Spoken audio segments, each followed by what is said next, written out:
Ryan, and then on deck is Mike Hillis. All right, floor is yours. Hi there. My name is Bree Boozer. I'm a current resident of the Haymarket and a local realtor here in Lincoln. And I share the concerns of my peers here today about this development. One of the things I want to ask y'all is, do you know the vacancy rates of luxury condos currently in town? Vacancy rates are the percentage of units in a building that are empty versus occupied, right? I would say none of us, including the folks behind me, could give you that figure because most of them are still being built, right? There's a lot of luxury housing in Lincoln going up currently. I wasn't able to find them, but my guess is they're probably pretty high. And the reason why I think that is because according to the census in 2022, the average income of a Lincolnite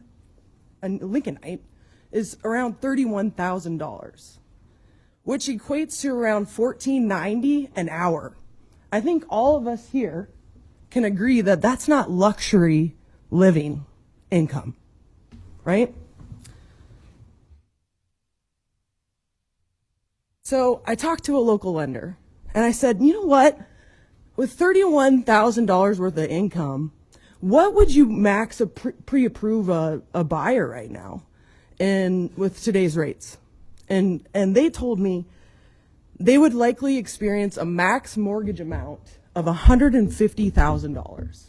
This is only if they have zero debt and $50 a month or less in HOA fees. Okay? There are 3,000 Nebraskans right now that have student loan debt, according to NebraskaNewsService.net. And it totals around $8.3 billion. Okay? So it's safe to say the average Lincolnite can't even afford $150,000. Last month, we sold 7 condos. Only one of them would be considered affordable for the average Lincolnite. There are 30 condos listed right now. Only 4 would be considered affordable to the average Lincolnite. I don't normally gamble, but if I was to gamble here, I would say that the units in this luxury condo development probably are going to be more than $150,000 a unit. And I would probably venture to guess that the HOA fee is going to be a little bit higher than $50 a month.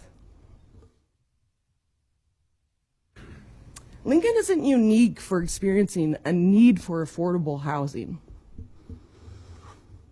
And certainly after hearing these figures, it is reasonable to assume adding 22 stories of luxury housing wouldn't benefit Lincoln at all. So if we aren't building spaces for the people who actually need them in Lincoln, who are we building them for?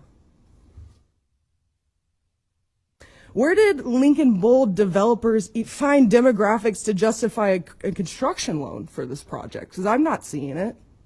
I'm not seeing it anywhere. My guess is this is why it can't move forward without public funding, without tax money, without TIF money. Because they just can't do it. They can't justify it. A lender would say, absolutely not. The figures aren't there. They're just not there. So who does this project benefit? Because from what I can see, it's not Lincoln.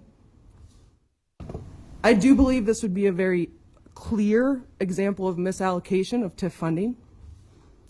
Again, make it make sense. If you're wondering why Lincoln continues to experience brain drain, it's because of decisions like this. Before you move forward with your votes, I have one thing I'm going to ask of you. Are you a council for the people who live in Lincoln or just for the wealthy? I yield the rest of my time. Any questions for Bree?